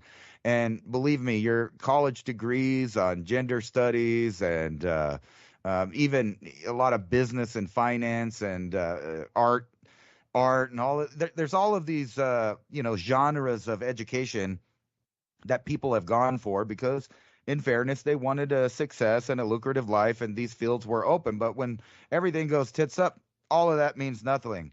None of those things are worth having or in that world. You need to know how to do things physically with your hands, and that goes from everything from I'm going to say locksmithing, gunsmithing, everything. You need to know how to do it yourself. Now, to some people that sounds overwhelming, but I don't think it really is. I think anybody with a basic IQ between 90 and 120 should be able to figure out all those fields, and maybe you might need help, which is where community comes from. And think about the trade that you have. Let's forget money, because that's not really in the equation when things are going to get to a point where it's that rough. Money is worthless. It's just paper. So you're going to have some kind of real skill, resource, asset, or something to trade in for things that you need. And one of those is know-how. If you know how to do things, you are valuable. Just like a medical doctor would be, invaluable if he's part of your community. Now, I don't see what the pharmacist guy's going to do for you. If you have your own PDR, you kind of can do his job for him. And those are the other things. You should know healthcare yourself. You shouldn't need to go and outsource expertise and ideas from other people. And, just really look at the media for the past 10 years. And what have they been really against? They've been against people learning things themselves, having their own opinions, researching themselves. I mean, they've even gone so far as to say it's bad if you research for yourself. You need to look at information through our lens and let us interpret it for you. And who's interpreting it for me? Some guy that did audio video journalism in school and got a job with a conglomerate media company to read a teleprompter, and I'm supposed to, accept his opinion and his view on things when he doesn't know how to do anything. I bet he couldn't change his own tire. I've seen these videos going around of these Zoomers really freaking out about having to figure out things for themselves. Like, oh, this broke, I need it. Like I even see a girl on the side of the road the other day having a complete mental breakdown because she couldn't figure out how to get the spare tire out of the car, which is a simple righty-tighty, lefty-loosey arrangement. And if you can't figure out how to get the tire out, good luck on figuring out the jack and setting up the car and taking the wheel off and putting the new wheel on. These are simple things that in bygone eras people took for granted that they knew. You know what I'm saying? My grandfather, I knew if his car broke, he'd just go out there, and if it was something major, he'd take it to the mechanic and pay him because he didn't want to do it himself. But it wasn't because he didn't know how to do it. It's because he was trying to spread the wealth in the community he lived in. And when they needed something from him, he would get the favor returned. And that's how it should be now. But think about how they've broke down the idea of knowing people. Most people do not even know their own neighbors. As a matter of fact, I had a real cool experience. I went to visit some family in a richer, affluent, neighborhood in north of Houston. And I joked around when I got there because, I'm wearing, I guess poor clothes, but more like utility type clothing. I like to wear stuff that I'll be comfortable in, and no matter what environment, I dress for the environment.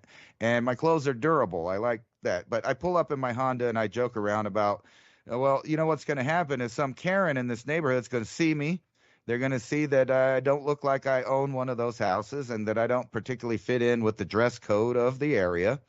And, I bet they'll call the cops on me saying something stupid. And within like 10 minutes, police showed up and wanted to know what I was doing in there. Someone had made a false accusation that I was breaking and entering in the house we were staying in, even though, it was pretty obvious that it was a family visit and that it was welcome and that the people that live there. And what it told me is they don't recognize their neighbors, for one. They don't even know who lives there. And two, they're so worried about what other people are doing, they're not paying attention to what's going on in their own lives. So if you're running around the neighborhood worrying about what's happening at someone else's house, what's going on at your house? And just the fact that no one knows each other, they all distrust each other. They think everyone's up to no good, which, I get that. I really do. But at the same time, it shows you what different worlds people live in. I wouldn't, if I saw somebody out in my neighborhood, I'd ask them, if they started walking around looking like they needed some help, I might ask them if I could help them or something. But, I'm not going to call the cops on them because I don't recognize them out there on a public street, but that happened. They're worried about it. And it's not because I'm a certain minority or any of that other stuff that people think it is. It's simply about have and have not. And once the money is worthless, all of those people are in the have not. And another thing I did notice, not to, judge people, but a lot of the rich people have no food in their house. None. Just visiting and doing social stuff.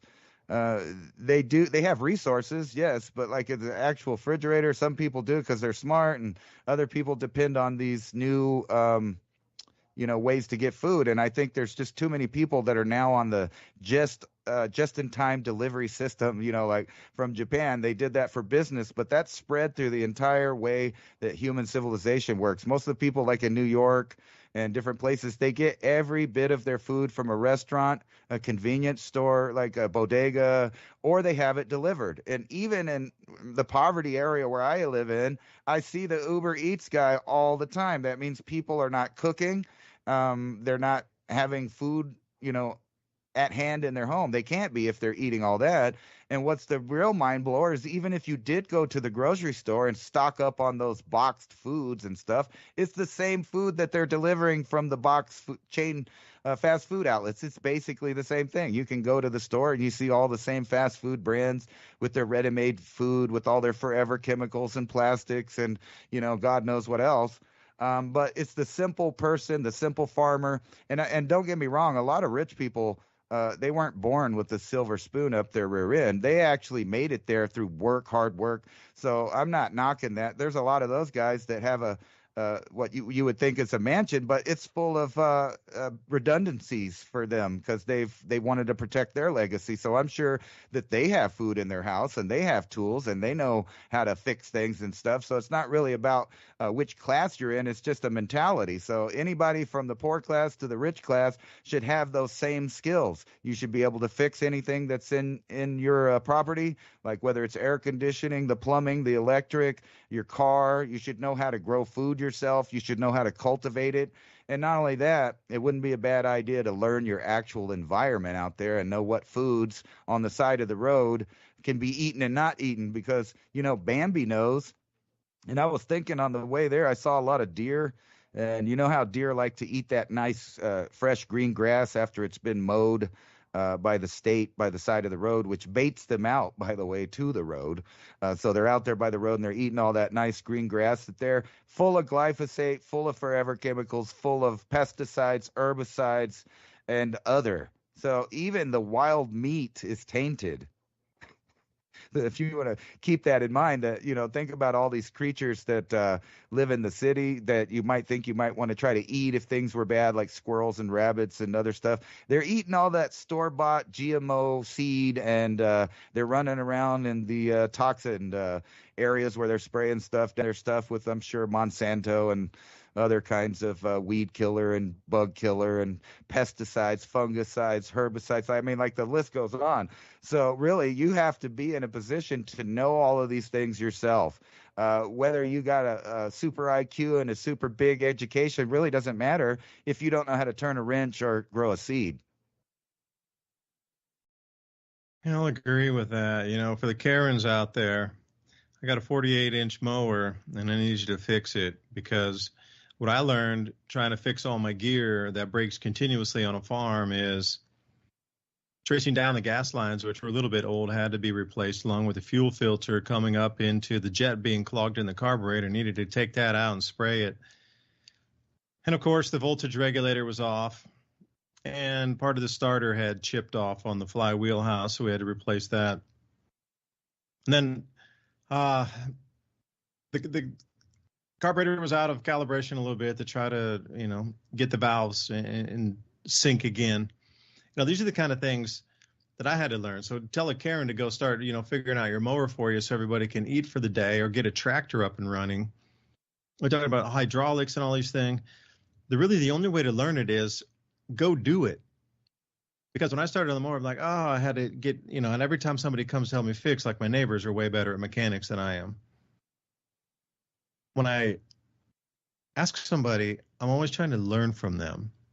Like, again, you picked that class where of people who just go in and pay for something and then they come and get the repair and then they pick it up and they get the bill.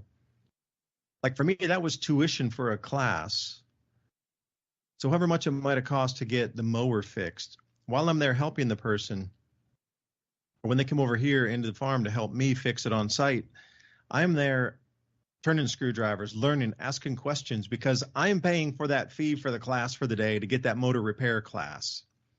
If you change your mind in that direction alone of how you're spending money, learn what you need to learn to repair things. Now I'm into repairing wooden tools and putting new handles on things like shovels and hose, these kind of things, rakes, mattocks. Like how do you put an axe handles? I put in new hickory handles, carving them to fit them in, and then, putting some sort of splitter in there to get it to wedge out and gluing it in. Like, these are skills that only old people did before. You always bought something new and threw it away. Now you just need to start repairing stuff because the steel's still good on it. It's just the handle's broken. You're never going to learn anything unless you do it. And that's my greatest, takeaway tonight. There's a lot of skills to learn. You can learn to be familiar with a lot of them by doing something, repairing, and helping around. Because somebody can always use the help, even if it's pass me the screwdriver. And you know the difference between a Phillips head and a flathead, and you know the different millimeter on the wrench sizes for the sockets or the wrenches and the crescent wrenches. If you know that simple stuff, please help me, because I could say, hey, I'm down there. Hey, can you hand me a 10 millimeter wrench or whatever? And as long as you know the basics and you keep honing your skills, there's always people that can need your help. Well, my thing is just get out there and do something, do anything you might be interested in, because you're going to learn continuously along the way of jack of all trades skills. Like, we all knew how to do all of this. All of our grandparents did, because everybody in the community all knew how to do it. And everybody at the base of society, that was the basic, that you knew how to do everything like that in the communities, because they came from the farming legacy before we got split into the cities in the 1950s. We got from a